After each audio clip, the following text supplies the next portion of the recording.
મિત્રો, ભારતની જનગણના 2027માં આપણે જોઈ રહ્યા છીએ મકાનોને નંબર આપવા માટેનું માર્ગદર્શન.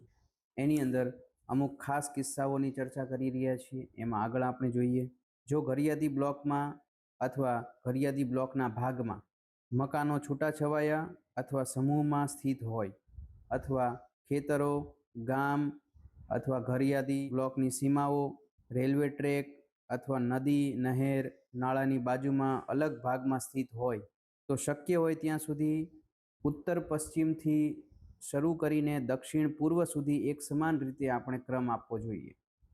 પરંતુ જો આ રીતે અનુસરવાનું શક્ય ન હોય તો ખાતરી કરવી જોઈએ કે બધા મકાનોને નંબર આપવામાં આવ્યા છે અને જે દિશામાં મકાન નંબરો આપવામાં આવ્યા છે તેને સ્થળ સ્થિતિ દર્શાવતા નકશા પર તીરના ચિહ્નો દ્વારા દર્શાવવામાં આવે. આભાર.